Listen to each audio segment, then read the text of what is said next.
Hi there and welcome everybody. Thank you for joining us for today's APMG webinar in partnership with ChangeQuest. My name's Estelle Hicks-Bennett and I'll be your host and moderator, and I'm delighted to be joined by presenter Ranjit Sidhu. Bearing in mind we planned this webinar back in January-February time, today's focus is on dealing with uncertainty and emergent change. But being the exceptional change leader she is, it will be no surprise that Ranjit has adapted elements of this presentation for the world as it is now. It's all changed so much in the last 8 weeks. So a little about Ranjit. You certainly can't tell by looking at her, but she's been a change thought leader for quite some time now, involved in the start of the movement as a respected contributor to a number of reference titles, including the source textbook for the Change Management Qualification, the Change Manager's Handbook.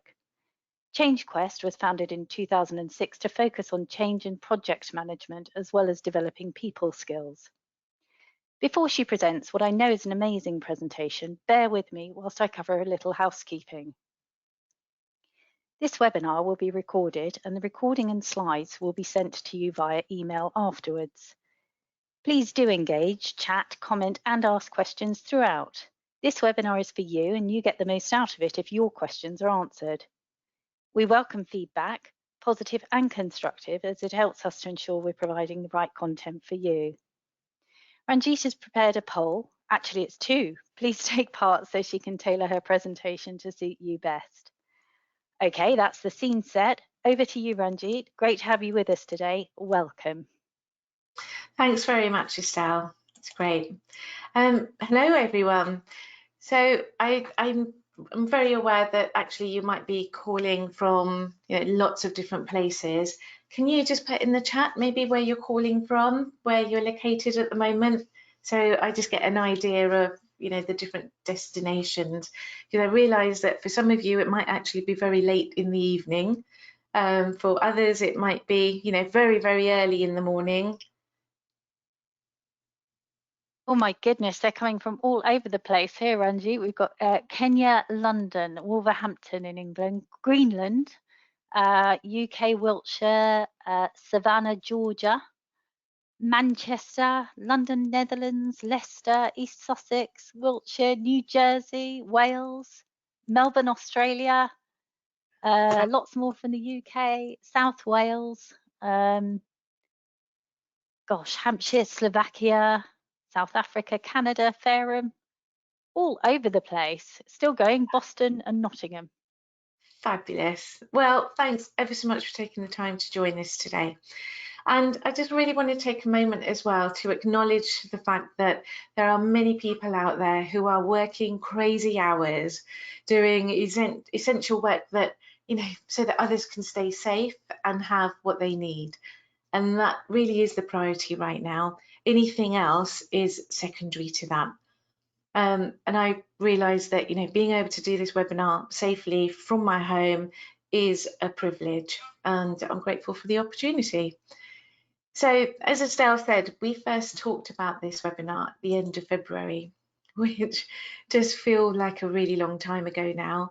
And the description of the webinar, which was written then, included these 3 points. So certainly dealing with uncertainty and ambiguity, yeah, very relevant, and thoughts from emergent change. When I was reflecting on the change readiness piece, though, I just hesitated there for a moment, because we've been catapulted into a phenomenal amount of change, and people are really just getting on with it. Whereas quite often when you think of change readiness, it's with change preparation in mind, getting ready for it. Whereas, boy, we're right in the thick of it. Yes, it might feel very chaotic, like we're just muddling through each day, but mostly people are finding their way and just doing what they need to do. So instead of change readiness, what I think is important to talk about here is change resilience.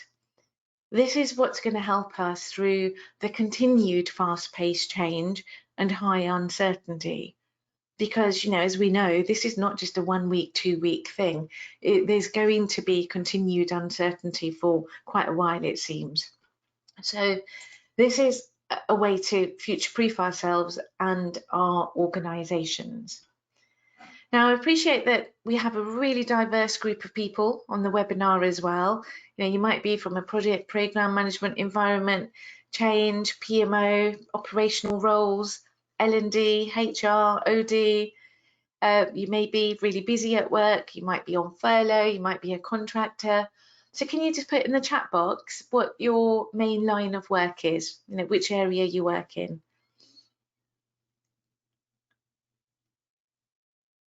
Starting to come through now. I'm going to have to read them quickly. SPA, business manager, project management, MPI, PM, Agile BA, change management team, partnership management at a university, portfolio management office.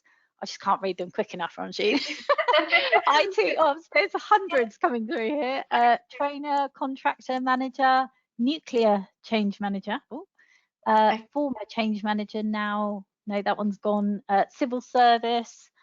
Another civil service, internal auditor, consultant, defence PM. Someone's written from one, thank you. Oil industry, gas and oil industry, software release manager, auxiliary services, higher education. My goodness, you did say diverse. Very wide mix. But I'm guessing that what all of us have in common is that we are experiencing a lot of change right now, and that's why you're here. So the content, you know, that I'll cover now, is going to be from the perspective of what can we as individuals do to support ourselves, what can we do to support our teams, you know, with each other, and what can leaders do to support others in the organisation. And all of these contribute to building change resilience. And then I'll link these ideas to my thoughts on managing emergent change and how can we move into the next phase of this transition or recovery. So first of all, there's a sign here. It says emergency use only, push button 24 hours a day. Is that ambiguity or uncertainty? What do you think?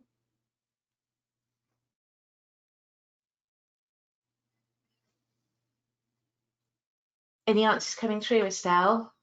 Sorry, bear with me, Ranjit, I apologise. So we're just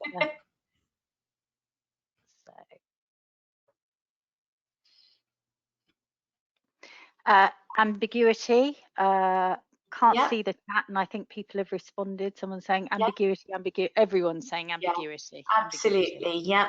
So we've got some information there, but it's not clear. Whereas on the other hand, with uncertainty, it's just an unknown. You know, we really don't know what's coming further down the line. There are a lot of unknowns there. And just to throw into the mix, really, if you think about it, we've got lots of volatility as well. Outbreaks can erupt, you know, very quickly, creating hotspots, or the, you know, virus can come back randomly. And with the high complexity situation as well, and that everything is interconnected. There really aren't simple cause-effect relationships. And so it's really difficult to grasp the full impact of or consequences of the decisions that are being made and the actions that we take. Having a lockdown to keep people safe is, of course, absolutely a way to control the spread of COVID-19. But as a result of that, there are wide-ranging impacts on people, on communities, on businesses, and the economy overall. So we really are living in a VUCA world. Now, our brain is working constantly to look out for threats and basically wants to minimize danger. The two areas of the brain that I want to highlight are the prefrontal cortex, which is here just on the right-hand side, responsible for consciously thinking things through, analytically, rational, objective. On the left hand, here we go, there's the amygdala, sort of more at the back of the brain. That operates at a much more unconscious level, is emotionally driven from a more primitive part of the brain. Under normal conditions, the prefrontal cortex keeps a check on things. But when change happens, lots of uncertainty, you know, it's a threat that appears, the amygdala instinctively kicks in and shuts the prefrontal cortex down. And it's like we go into high alert, stress response mode, often referred to as the fight, flight or freeze mode.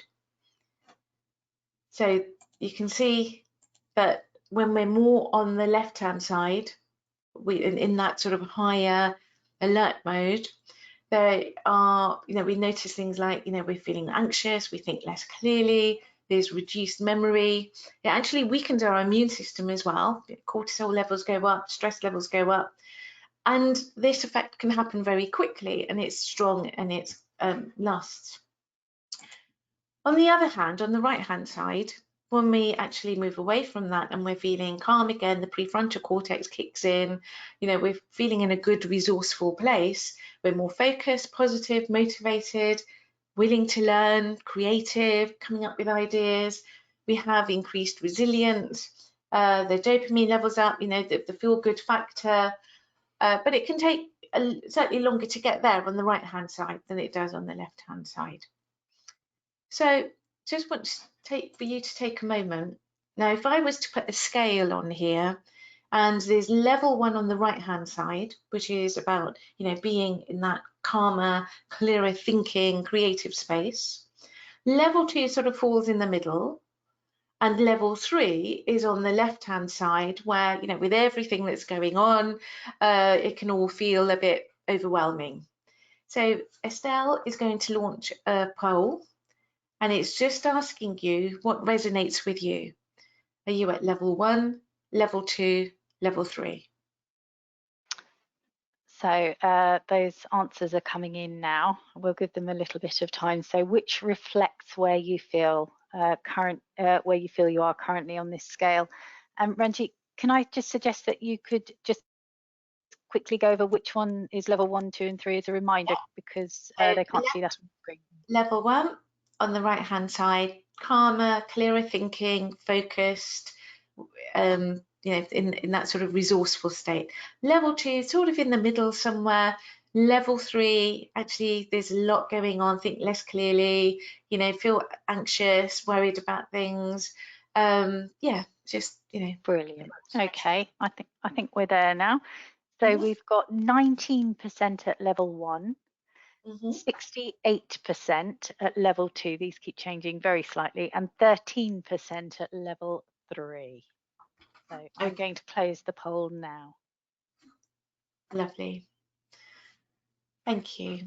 Yeah, so it really does give an indication of, just how much is going on. And I wouldn't be surprised that actually when it was about 3-4 weeks ago, where certainly in the UK, when lockdown first started, the schools just closed, that actually the levels at, the level 3 amount might have been higher at that time. Whereas it's amazing actually just how quickly we're able to adapt and create a new semi-interim normal. So let's have a look at the factors that actually contribute to whether we move to the left-hand side or the right-hand side. This is the spaces model from Hilary Scarlett. So the first one is about self-esteem, our sense of self or status, and that can either be negatively impacted, in which case we move to the left, or if it's positively impacted, we're moving more towards the right.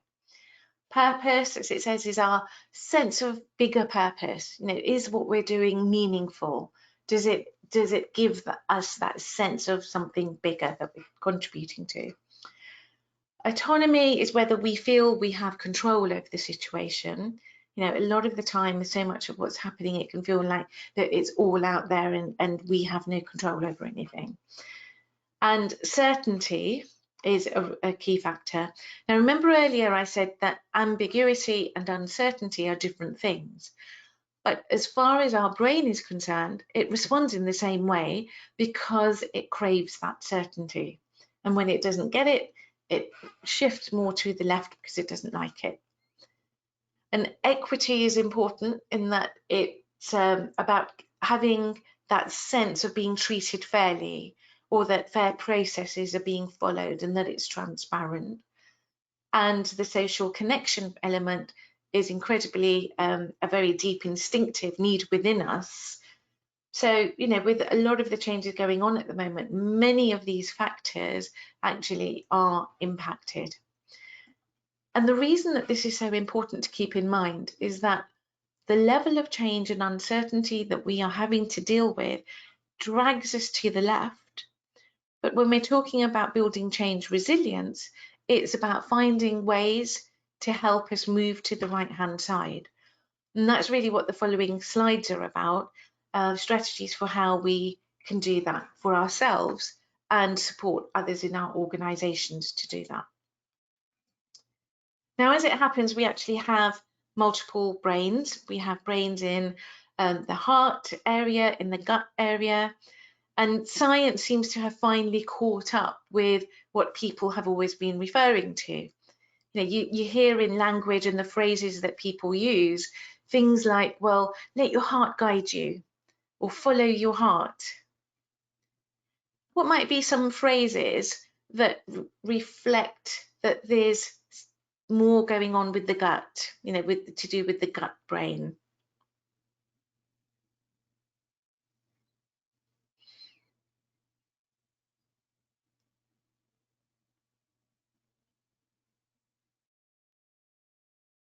Okay, we've got gut reaction, gut instinct, gut feel. Yeah, absolutely. Yeah, you know, it's a really common language. You know, we refer to things like that all the time.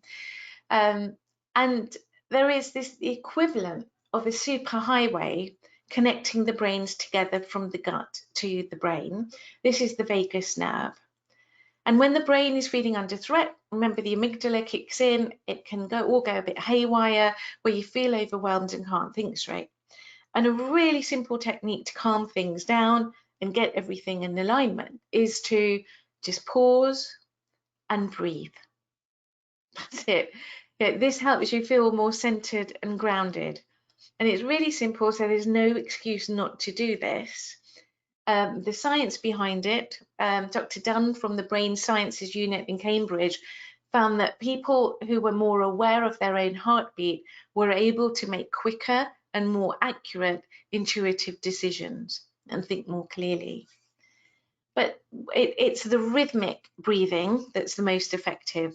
So by that, I mean that you breathe in for the same amount of time that you breathe out. So, you know, if you were to breathe in for 3 seconds, you would then breathe out for 3 seconds. I'm going to give you a chance to have a go at that in a second. I'll press click and you'll see on the screen the word breathe. Zoom in for a count of 3 seconds and breathe, zoom out for 3 seconds. So you can breathe in when it zooms in, breathe out when it zooms out. Right, ready?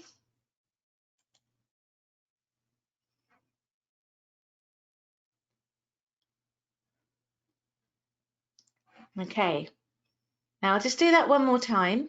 So just in case you didn't quite get it the first time. Oops, meant to go back.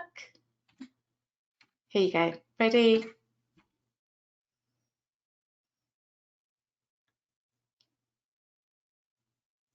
Really simple thing to do. And you know, it's something that we can practice all the time. It just takes away that sense of overwhelm, gets everything aligned, gets us into a more centered, grounded place, which obviously is really key for having resilience. Now, this person on the right hand side, Captain Tom Moore. I would imagine that most of you have heard of him. If you haven't, his 100th birthday was approaching at the end of April, yesterday in fact, so he thought, well, come up with an idea to raise a little bit of money for charity by walking around his garden. One lap in the garden is 25 metres in length, and he planned to do 100 laps in time for his 100th birthday. How much money do you think he's raised for charity? Without looking it up on Google, by the way. Oh, what? No cheating. Someone's pointed out he's a colonel now. Good point. Yes, he is. Yes, Yes. being made an honorary colonel as of yesterday. £50 million, £45 million, £30 million, £35 million, £29 million, 33 million, 28 million. Just checking. No, you're not allowed to check. You're not allowed to check, Mary. She's just said no cheating. 60 million. Wow. 32 million, quite a lot of guesses there, Ranjit. Yeah. So on my slide, I've got about 37 million, but quite honestly, it's changing really rapidly. It's going up. So really amazing achievement. And, you know, this quote seems very appropriate, that, you know, do what you can with what you have, with where you are. You know, it's a real inspiration here. But I'm not saying that everyone has to be out there raising millions of pounds for charity, because actually just getting through the day, juggling homeschooling and work and keeping safe and well is heroic enough. This next concept about the locus of control is a really important one. So psychologist Julian Rotter proposed that the locus of control is the belief an individual has about their ability to control what happens to them. And those with a more internal focus believe they have control over what happens to them, whereas those with more of an external focus believe that life is controlled more by the external factors. Now, it's not to say that people can't do both. You know, in fact, everyone does both. And we can so easily swing from one side to the other, depending on what sort of day we're having. You know, whether we're tired, feeling overwhelmed, hungry, all of those things. So how it's useful is just do a really simple check-in with yourself about where is your focus, and putting your energy into what you actually can do something about is more helpful. You know, it's about the things that you can do, that you can control. And this is, again, the locus of control idea is an important contributor to building resilience, because it gives a sense of autonomy, which moves us to the right hand of that scale, you know, where we're calmer, clearer thinking. And we can obviously do this for ourselves, get into the habit of checking in, but also teams can do this to support each other. Teams can make sure that they, yes, they're listening to where people are, and then starting to move the conversation to focus people on what it is that is in our control that we can do. And change communication leaders, they can also really focus their communication on laying out the situation and explaining, you know, what is happening and what it is that we can do. What are the actions that we want people to take? So it's a useful model. Okay, so the next one. It may be feeling like a real roller coaster at the moment. And, you know, I wouldn't be surprised if you've all been experiencing these types of emotions. Yeah, you know, whether it's anxiousness, confused, motivated, anger, excited, all of those things can come into play. So we're going through the change curve, especially as we're just trying to figure out, you know, how to do the homeschooling, how to work remotely, how to go shopping safely, where to find flour from to bake bread at home, or whatever it is. So, you know, you're probably experiencing a whole range of emotions like this. Now, for some, one way of dealing with it is to keep super busy, make lots of lists, plow through that, and that's fine. You know, that's a good coping strategy. Just keep your head occupied and work through it. An approach that's worth keeping in mind is labeling. That's giving a name to the emotion. And the simple act of naming the emotion helps regulate that emotion. So there's a paper, you'll see references on all this, many of the slides. The paper, research paper, putting feelings into words, talks about this research, that labeling the emotion activates the prefrontal cortex of the brain, the calmer, clearer thinking part, and reduces the activity in the amygdala. And that simple act just has a really positive effect to help you move on from that. Now, you know, I'm not asking people to analyze the emotions or do something with it. And just because somebody says that they're feeling sad doesn't mean that you need to fix it for them. Right? Oh, sorry. You just need to acknowledge it and show them that they've been heard.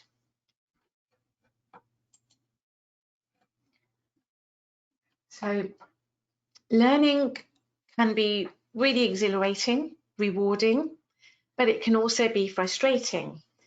And really, I think with the amount of change that's going on and is expected, we've got to get really comfortable with just being uncomfortable. Here's a quote here from a Nobel Prize winner who says, look, when you deal with uncertainty, yes, you will fail. You'll have to try things out, fail, feel the frustration for a few hours, few days, and then ask yourself, what can you actually learn from it? What is the next step? Now, at this stage, Estelle is going to launch another poll for us. You're keeping me on my toes today, aren't you, Ranjit? There we go.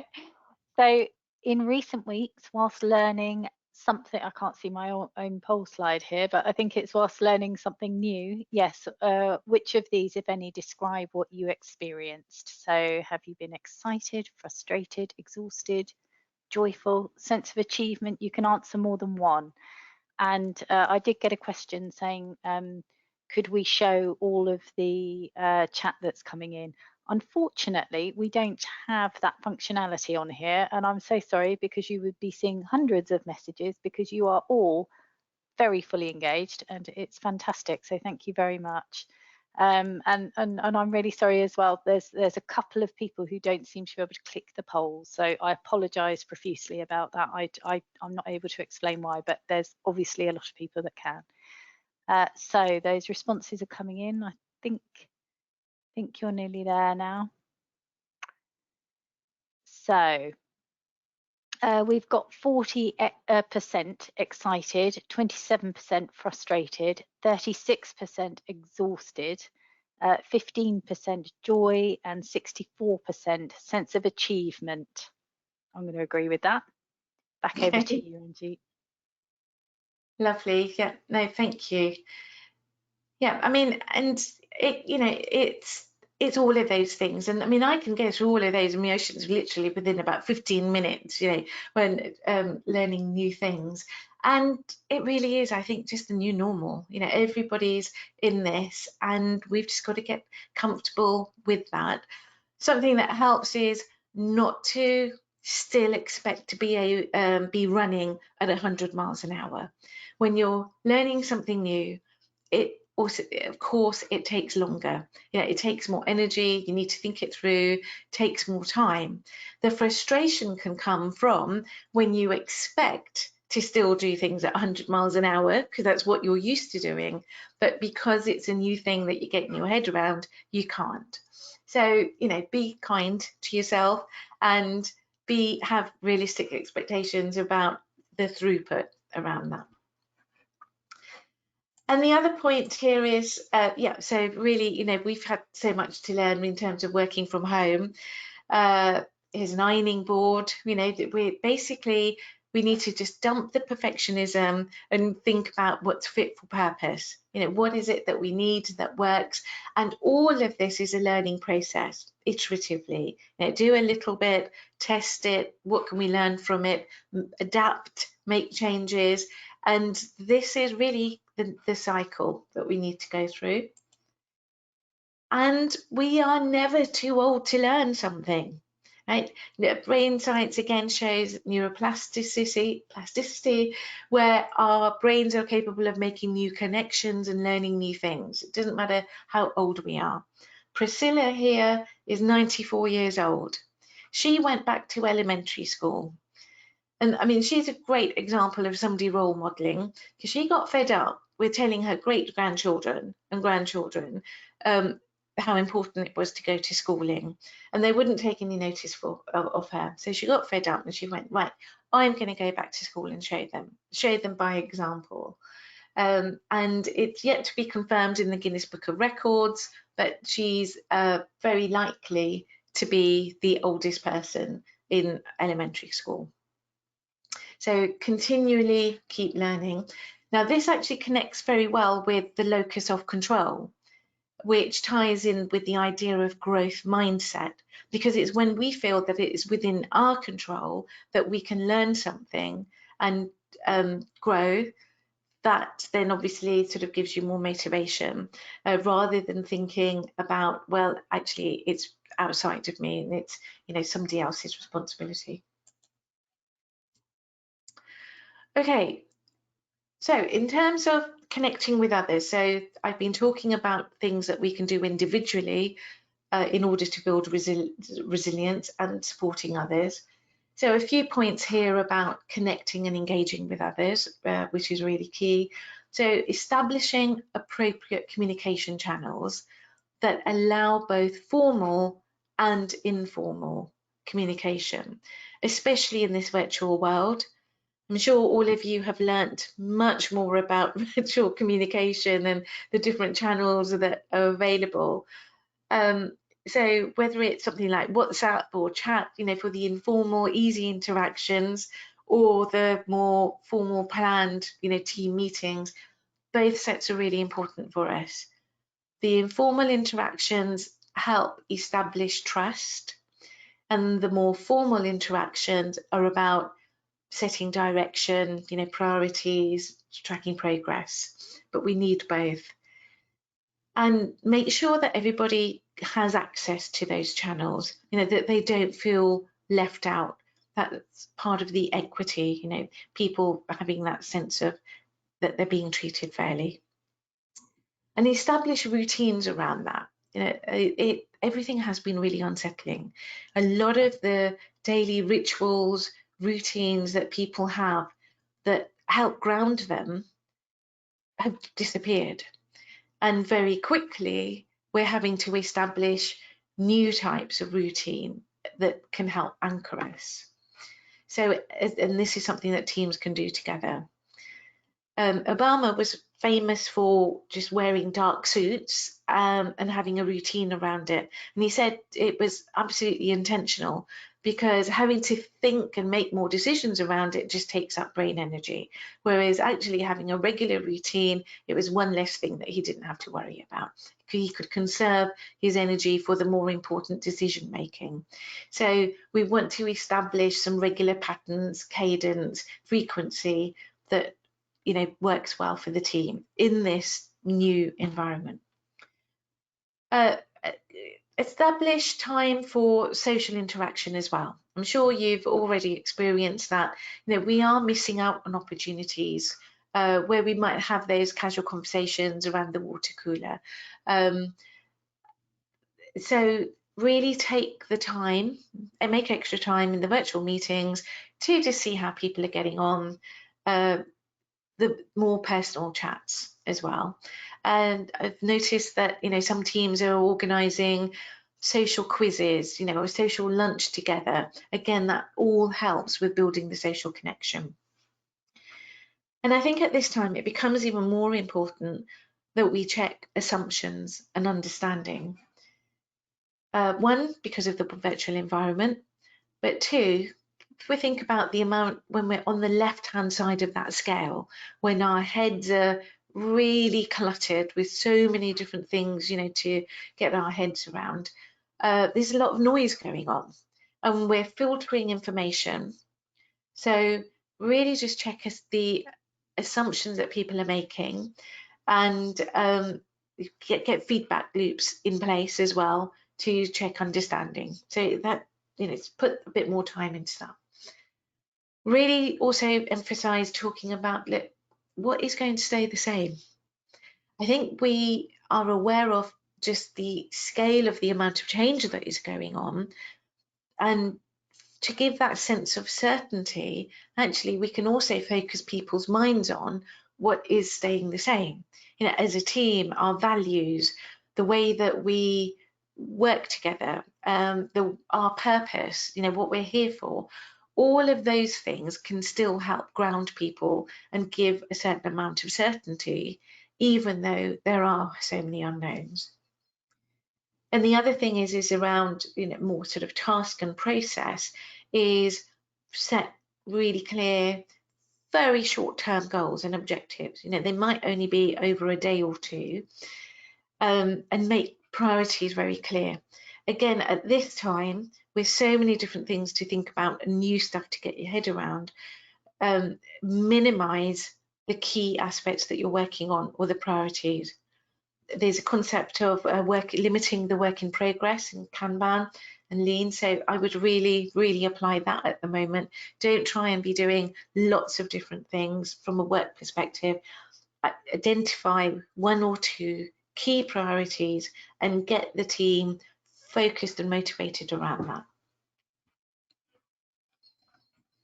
Okay, and communicating with compassion.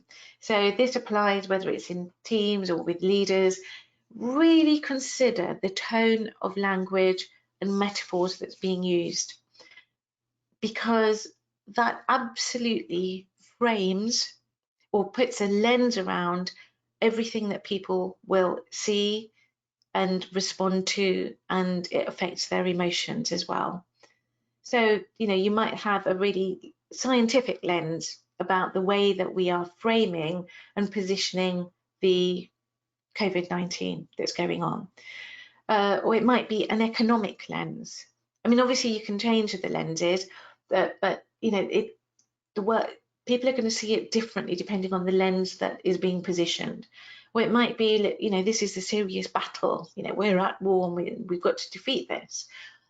Or you know, in some countries it's quite the opposite, where it's, oh yeah, it's no more than the flu-like. But the framework that we put in place, the framing, the lens that we ask people to look through, affects how they will respond to it. So it's a really key thing to establish. And I think at the moment, really thinking about the tone and the language is key, because using more inclusive language, really talking about we and how we are connected and how we're in this together is key when people might be feeling isolated, you know, when they're working remotely. So really tailor the messages for specific audiences, and don't wait until all the information is available. Now, a really good example is Jacinda Ardern from New Zealand, who her background is actually communications. So she's certainly being a really good role model for tailoring messages to specific audiences.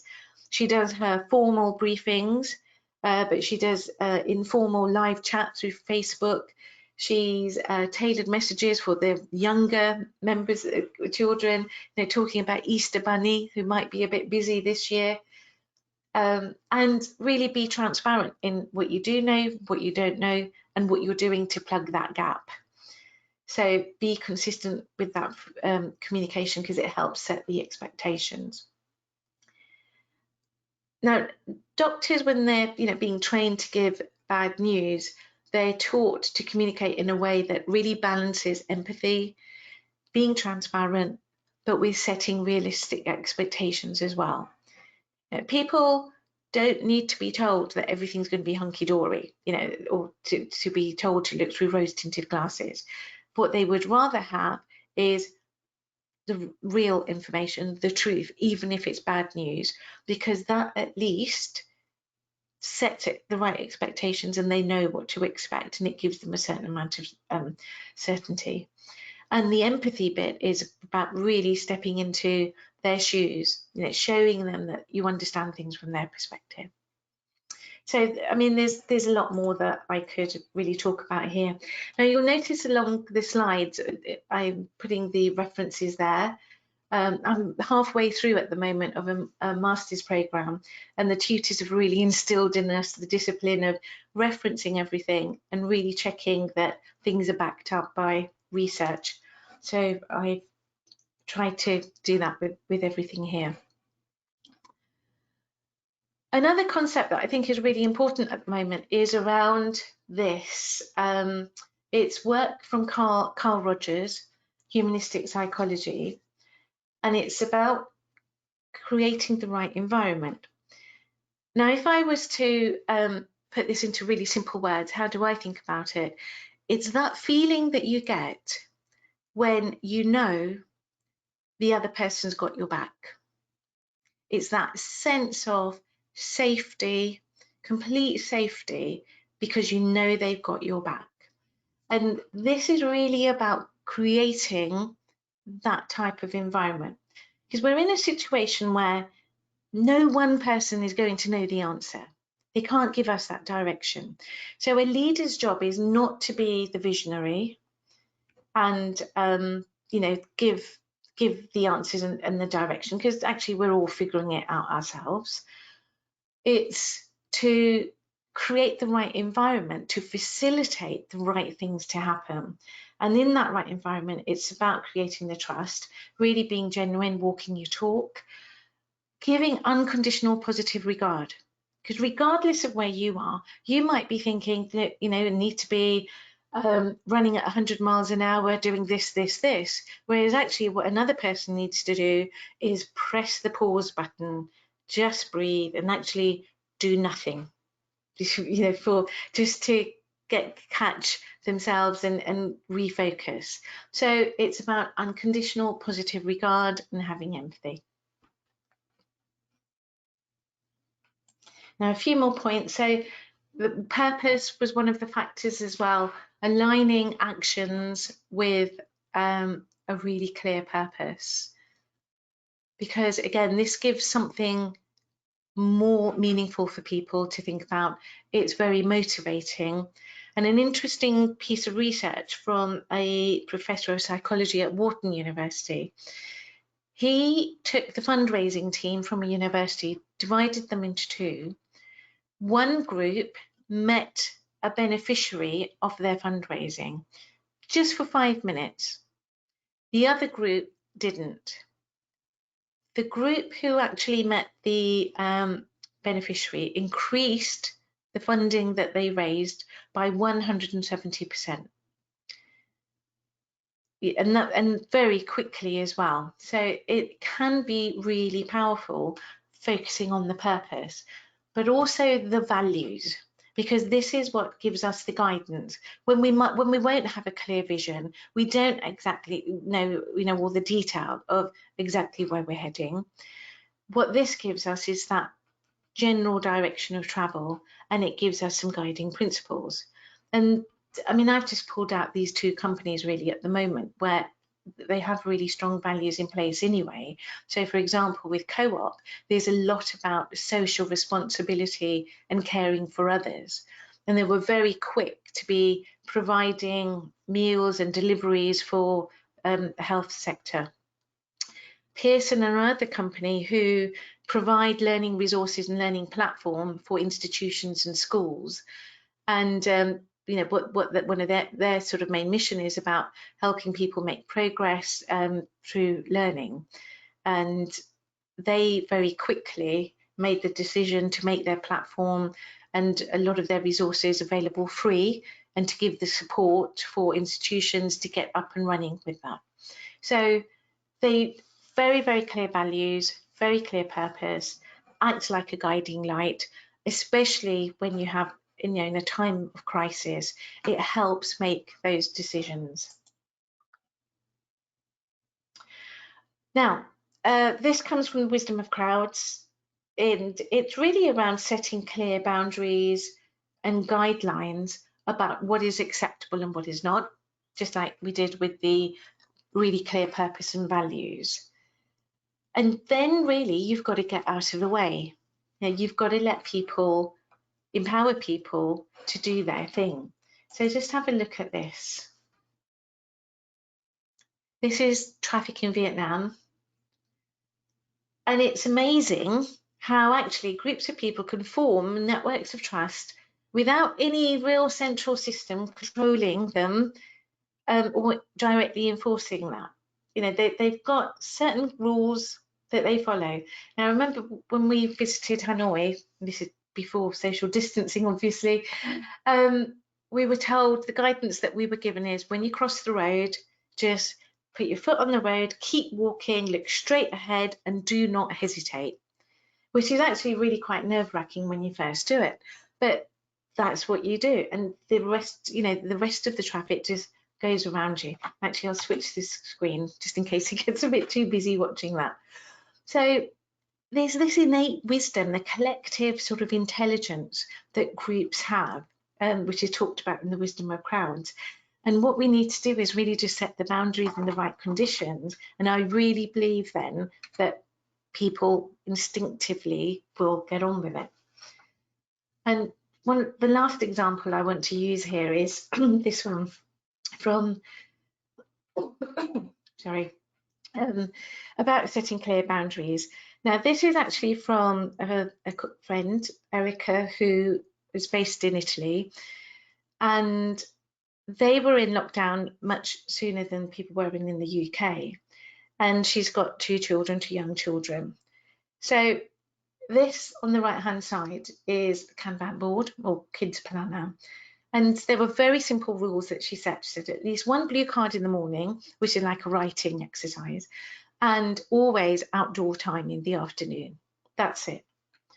Now, the 6-year-old then self-organized, created the plan, and then based on the plan, sort of by midday, generated self-learned sort of lessons, which was around, I need to really sequence activities to give my hand a break from the writing, and realize that actually if I really focus and finish an activity in one sitting, then I've got more time for playing music.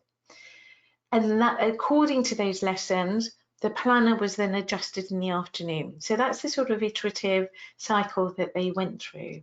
Again, just very simple boundaries, guidelines, but then empowered to decide for themselves what they need to do and learn from that and then adapt. That's the link to her LinkedIn post. She wrote a post about it. So bringing it all together about building change resilience. These are all the points that we've talked about. So, you know, the breathe bit, really just taking care of being mindful of where you're at, the locus of control, naming the emotion, really thinking about maintaining trust and empathy, connecting and engaging with people, aligning actions with purpose, continuing to learn and adapt, reflect. And then from a leadership perspective, you know, really creating that circle of safety to encourage risk taking, because when, you know, we're figuring this out, there's new stuff that can be innovated. So people have got to be allowed to try things out and take risks. And yes, sometimes it might not work.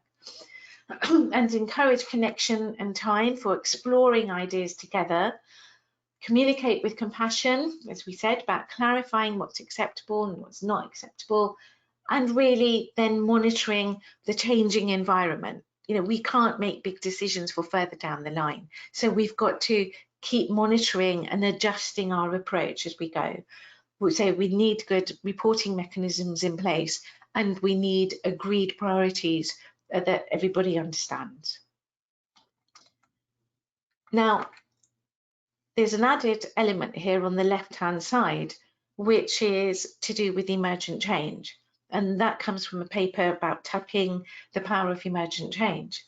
And if we look at the key characteristics around the emergent change on the left-hand side, the key things are sense of safety and confidence to be able to try things out and, you know, come up with new ideas.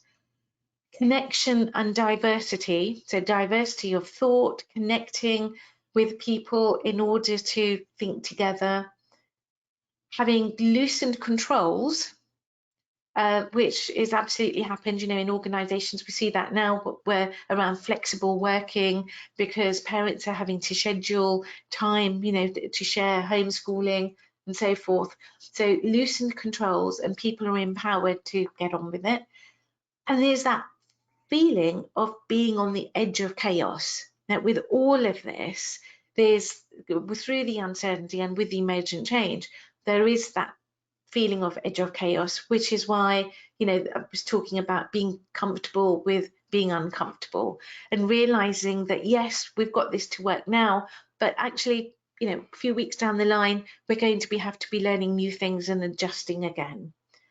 So the factors here that I've talked about building resilience for individuals and teams and leaders and organizations also tie in really well with emergent change. And now that companies are starting to think about returning back to some sort of hybrid situation, probably, you know, and they're starting to plan for that. One of the key things is that we've got to really not lose the lessons, the really valuable lessons that are being learned and have been learned in this recent period? And how can we then capture that knowledge and those lessons to move into our planning moving forward? And really, I think it's much more about creating the right environment and supporting people in being more resilient so that this pace of change is sustainable. But then they instinctively know what to do. Now, I think human beings actually are incredibly good at adapting as long as we create the right environment and give them the right support. Thank you. So, any questions? Yes, we've got lots coming through here, Ranjit. Somebody's actually asked what masters you're doing. Oh. What masters are you taking? That's from Reem. There's lots more, but we may as well pitch that one now. Okay, yeah, it's in communications management. My area of interest is obviously organisational change. So it's a lot about how do we communicate effectively during organisational change. And it's fascinating. I love it. Thank you. And George just commented that in Australia, their PM focused on purpose and values to motivate Australians to stay in. So thank you. Sammy says, how do you propose to prepare people to return to normal post-lockdown? People seem to have adjusted well. Do you foresee issues or long periods of adjustment to returning to work? Yeah, I mean, that's really the key question at the moment, and that's really what my conversations are with clients at the moment too. I think every organisation is going to be different because of the level of impact on the actual business itself. But I do think it's key. I think the last thing that we should do is almost go, okay, lockdown over, and then go back to, whatever normal or before the frameworks and ways of doing things that we had. I don't know about you, but I think, the lesson here with lockdown situation is given us a chance to peel away a lot of the additional extra layers, the stuff that we just had, that we thought we had to do, whether it was in our personal lives or whether it was in a work situation. And a lot of that stuff has been stripped away so that we get down to the essence of what's important and we get on with it. So I think we've got to honour and respect the amount of learning that people have gone through, an adjustment that they've made, take the lessons from that, and then really take the big lesson of, do we really need a lot of that stuff and layers around it? Let's keep a lot of that stripped away and focus on the essential things in order to let people run with the new normal. But it is going to be different for each company. So I'm sorry I can't be more specific than that. But for me, the key thing is, let's strip away a lot of the stuff, go back to the basics and the essence of what we really need to allow people to flourish. I think this one is the next one, sorry, is in a similar vein, but it is a little bit different, and this comes from, oh sorry, I've just clicked the wrong button here, from Natalia. How do we learn from new ways of living and working and not go back to the way we were and not return to old ways? Yeah, and that's exactly the conversation taking place. And I think it would be a real shame if we lost the learnings from, what's happened here. And I think this is where we've got to be careful in that maybe leaders in organisations, are tempted to think that we should go back to how it was. Whereas if we can get everybody at every level in the organisation, from leaders all the way down, to accept that actually we don't have to go back to how it was because it wasn't necessarily working brilliantly. And this is a real opportunity to consider the key things, the building blocks that we need to put in place. But really it is a mindset thing. The temptation to go back to how it was is, again, that need to have certainty. Whereas if they can feel more comfortable saying, look, we can try this out and experiment, then I think it will make it easier to try new ways based on what we've learned. That's great, Ranjit. There's lots of thank yous for a great presentation. I'm just wondering if you might want to put the contact slide on while we're doing the other questions, Oh Ranjit, yeah, so people know how to get hold of you. yeah. There are a lot of questions here, so I don't think we're going to get through all of them, but I can send them to you afterwards. So let me just put here from, oh, and Lyle, I just want to say thank you very much for sending in the chat that apparently if you minimize your screen and don't have it on full screen, that's when you can participate in the polls. So I'm sorry we don't have any more polls to test it on, but thank you so much for that. Lyle also says, do you see an adoption in companies for change managers, agents, or will these roles and responsibilities be incorporated into current job titles? I think the latter, but it's going to take time to get there. I think there's going to be a great need for change managers and change agents or people supporting that, you know, at this time as we transition over and for a while to come. But really, ultimately, I think we need to get to the point where everybody thinks that way. It's a bit like with, you know, with project management now, whether you're a finance person or a marketer or, you know, everybody really does project management stuff, whether they're called a project manager or not. And I think that's where we'll get to with change. Thank you.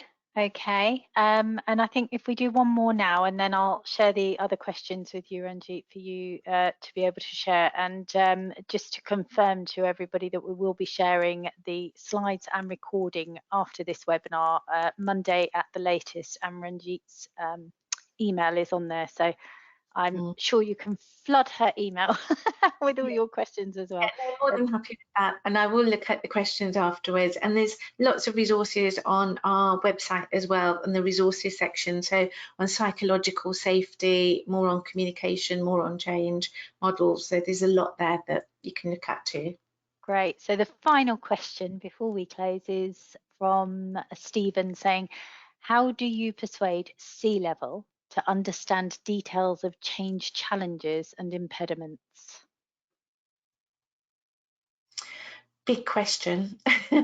I have to go back to the examples, you know, like the Pearson company and other companies as well. I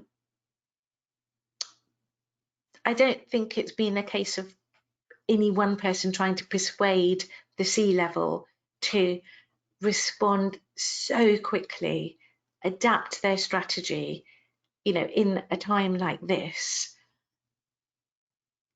I think it's just the sort of stuff that needs to be, it's the culture that needs to be created in that organisation.